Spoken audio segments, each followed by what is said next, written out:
Voici la suite dont on va étudier un SP. On la représente facilement graphiquement avec un nombre complexe Z1, puis dans le tableur on tape Z1, puis dans A2, A1 carré plus A $1 pour bloquer le Z1. Voilà. Voilà la suite qui est tracée comme ça.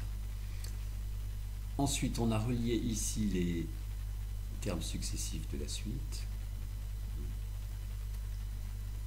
Et du coup, quand on fait varier Z1, on obtient une suite qui ressemble à ça. Une définition un peu pénible au début. Voilà, je vous laisse la lire.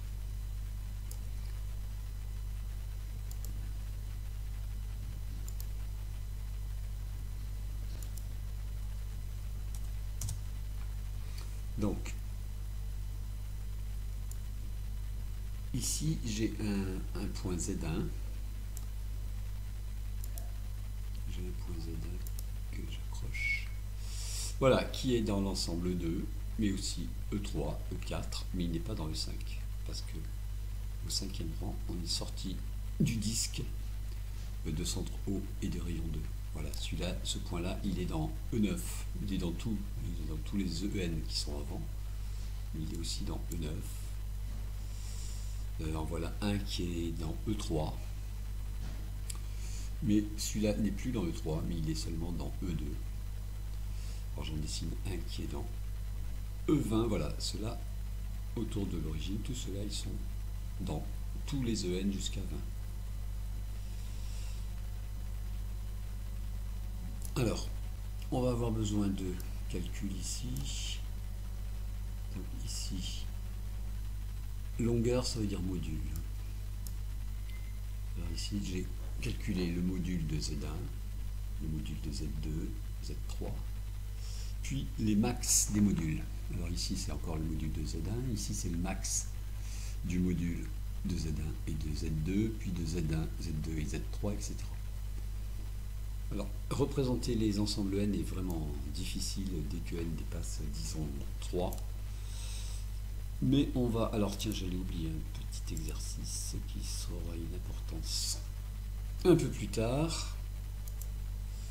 Voilà, je regarde ça.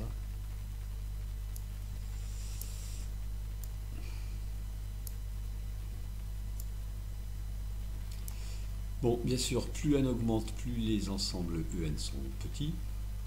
0 est dans tous les EN, bien sûr, mais I aussi, ce sera plus surprenant, on verra. Et aussi, l'ensemble N est symétrique par rapport à l'axe des abscisses. Petite récurrence. Bon, je cache ça, qui n'aura plus d'importance dans l'immédiat. Et pour représenter les ensembles, je vais utiliser ce petit subterfuge. Alors, on va représenter le point U défini par si D5 inférieur à 2 à 1, c'est-à-dire c'est le point A1, le point Z1, mais seulement quand D5, c'est-à-dire le max des modules jusqu'à 5, ici, est inférieur à 2.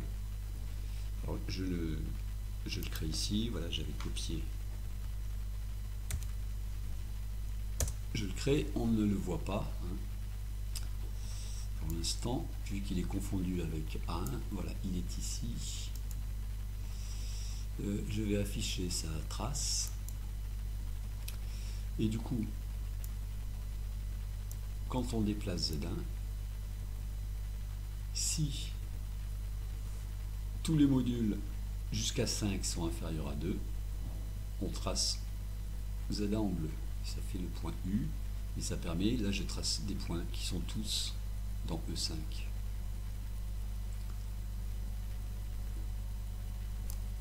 Alors, je vais faire la même chose avec deux autres ensembles. Celui-ci. Voilà, pour le même prix, on aura E10.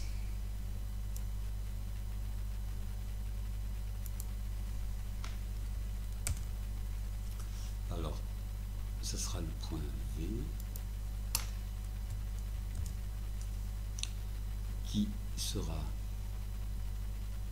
si D10 inférieur à 2 à 1. Je le crée et VHVF activer sa trace aussi.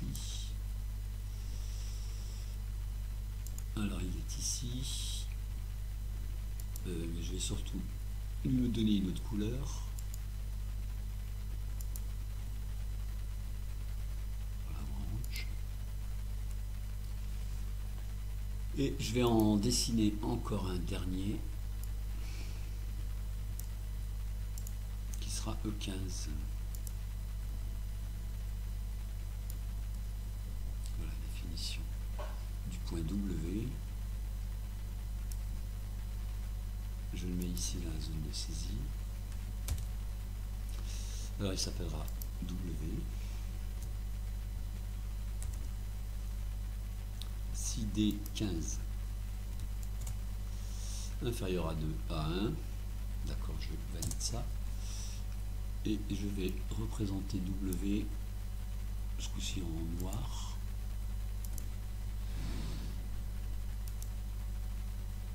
Sans oublier d'activer sa trace. Voilà. Alors maintenant, quand on déplace A1,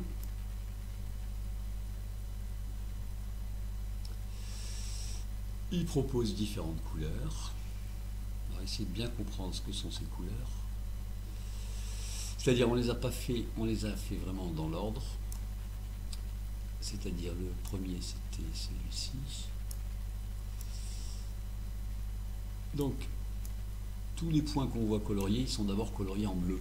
Puis certains, parmi les bleus, sont coloriés en orange. Puis certains sont ensuite coloriés en noir.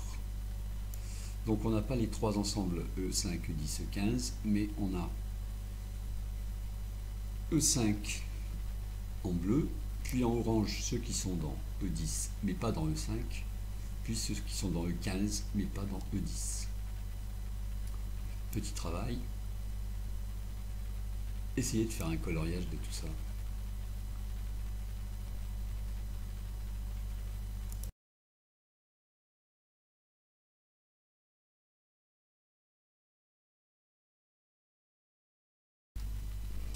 Bon, désolé, c'était un peu un travail école maternelle de coloriage. Alors, le seul ensemble qu'on voit bien ici, c'est E15 qui est en noir. Alors, j'ai pas fait bien la partie en dessous ici. On a vu que c'était symétrique par rapport à l'axe des X. Bon, il y a quelques trous ici. À mon avis, c'est vraiment des problèmes d'approximation qui sont mal faites. Il n'y a pas de trous dans cet ensemble en noir. Alors, qu'est-ce qui est en orange? C'est les éléments qui sont dans E10, mais pas dans E15. Donc, orange plus noir, ça fait E10. Et puis, bleu plus orange plus noir, ça fait E5. Et lui, tout autour ici, c'est E1. Alors, on imagine qu'il y a un ensemble E2, et puis un ensemble 3, etc. Alors, on va les représenter. Alors, notez ici le I, là, qui a l'air assez isolé, et bien sûr son symétrique, moins I. Alors que des gens ont prouvé que cet ensemble noir, il est d'un seul tenant. Alors, on va représenter maintenant les 25 premiers ensembles E.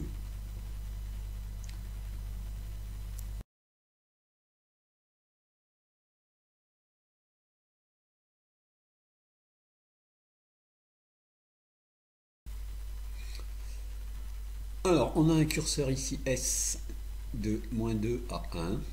Dans la colonne A, un compteur. Et dans la colonne B, on a représenté tous les nombres qui sont sur cette colonne ici. Allez, voilà. Alors, ils sont de différentes couleurs. On va voir de sortes ces couleurs. Et elles signifient l'appartenance ou non de tous ces Z1 à E1, E2, E3, etc. Alors, dans la ligne 1, on a mis toute la suite. Voilà. Les 25 premiers termes. Alors, ça va jusqu'à la colonne Z. Là, on a 25 termes. Puis, on a tapé ça en A à 1. Alors, ça, c'est expliqué ici. Voilà ce qu'on a tapé. Et ensuite, en AB1, on a tapé ceci, alors lire, hein. Ça c'est 6 modules de Z1 plus petit que 2, on tape 1, on met 1, sinon 0. Puis on fait la même chose avec, ça c'était Z1, avec Z2, etc. Et comme ça, on compte le nombre d'ensembles EN auquel appartient le Z1 pour la première ligne, et puis on le fait pour toutes les lignes. Alors, au maximum c'est 25, alors là les premiers, ce sont les premiers qui sont ici.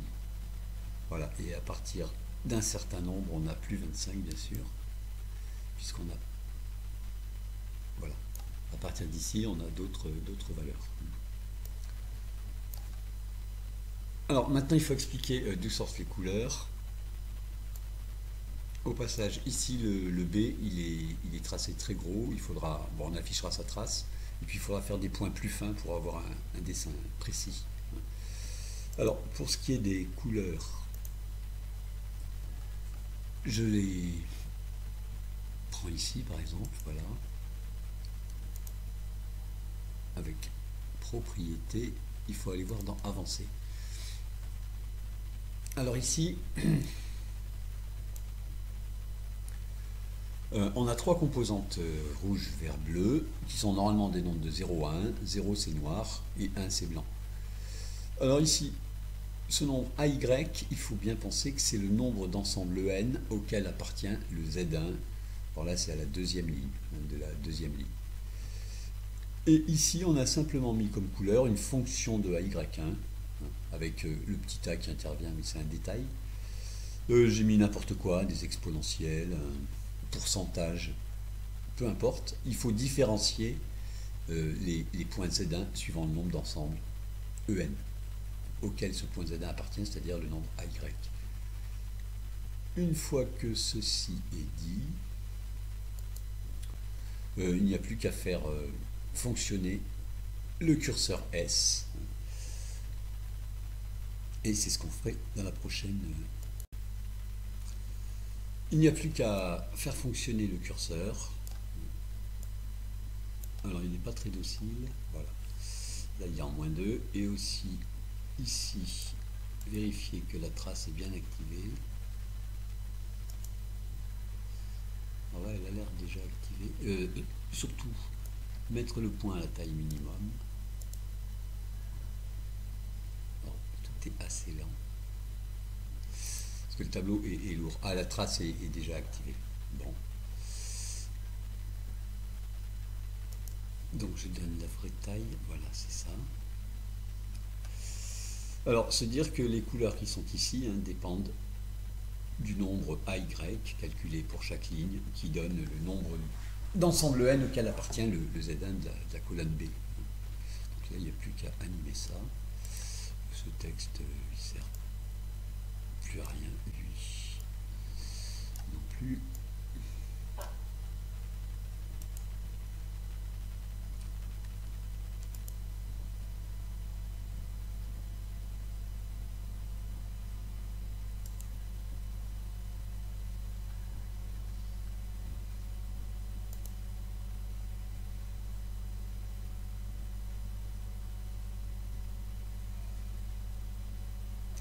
Alors un détail, là c'est particulièrement lent, et que tous les termes des suites, à part le premier bien sûr, qui est représenté ici, tous ont été cachés, sinon ça fait un dessin vraiment infernal.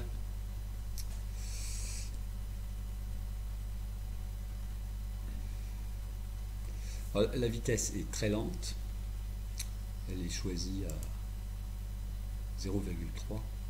Mais sinon, si on prend plus rapide,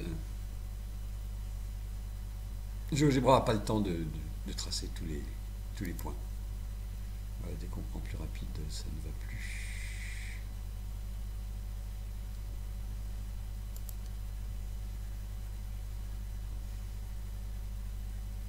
Bon, là, le curseur a été un peu perturbé.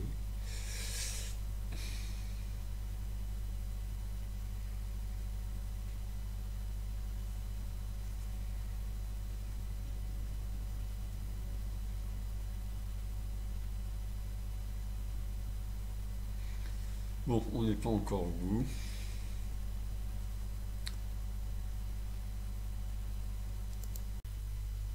Alors ici j'avais modifié petit a à la volée, ce qui n'est pas forcément très heureux. Voilà, là il a bientôt fini son circuit. Alors en noir on a E25. Bon, c'est le plus petit de ceux qu'on a. Et pour un dessin de cette taille, on ne peut pas avoir tellement mieux qu'au-delà de 25. Alors, pour des dessins plus grands, si on zoome, plus on calcule EN avec N grand, plus on a des dessins extraordinaires. Alors ici, on n'a que la moitié de l'ensemble. Hein, il y a toute la partie inférieure ici. Symétrique, on l'avait dit. On peut regarder le point I ici, qui est au bout d'un petit filament. Vous voyez des petits filaments très fins comme ça. Alors, c'est une fractale.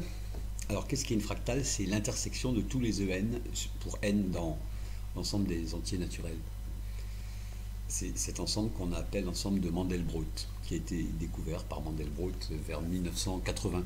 Les premières images étaient moins belles que ça.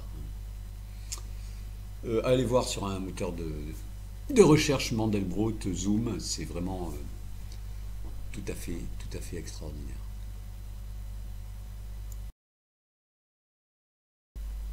Si on est en classe de première, on étudie ces deux suites réelles-là, et tout se passe exactement de la même façon qu'avec la suite complexe. À part que la symétrie des EN par rapport à l'axe des abscisses, ce n'est plus une récurrence, hein, ces trois petits points. Alors ici, on a un petit programme AlgoBox qui m'a réconcilié avec AlgoBox, que je trouvais lourd, mais non, là c'est bien. Voilà, ça tient là-dedans. Alors on a une double boucle sur X et Y. Voilà, ici comme ça on va tracer 60 000 points. Les itérations on les fait jusqu'à 200. Et on utilise des listes. Alors elles ne sont pas au programme, mais on peut se passer de ça en modifiant X et Y à la volée. Le problème étant que si on fait ça, le X, quand il est modifié ici, apparaît dans le calcul du Y ici. Donc avant de le modifier, il faut envoyer ce X en mémoire. Et à la place de X, ici on prend la mémoire. Voilà, à ce détail près. Alors si on ne le fait pas, c'est faux, ça fait un petit dessin qui est vraiment raté. Voilà, ça marche assez bien. Alors on voit bien la double boucle, hein, pour chaque x de moins 2 à 1, enfin chaque valeur décimale à 0,04 près. Voilà, on teste tous les y. Bon, on va voir apparaître i, point qui a l'air isolé mais qui ne l'est pas. Il y a une petite branche qui mène vers i. Bon, là on ne la voit pas. Voilà. Alors un autre programme AlgoBox qui marche assez bien, c'est celui-ci. Alors avec 4 couleurs, là, je montre là, tout le début est tout à fait semblable et ça c'est seulement la fin qui concerne le traitement des couleurs. Voilà, je vais le faire ici. Voilà, il demande le nombre d'itérations. Alors si on met trop, ça ne va pas du tout aller parce que AlgoBox n'aime pas les trop grosses boucles. Donc je mets 30 itérations. Et là, en gros, il trace EN avec N valant 30, 15, 7 et 3. La moitié à chaque fois. Voilà. La poire rouge là qu'on a vue ici, c'est E3. Comment on va le vérifier tout de suite ici.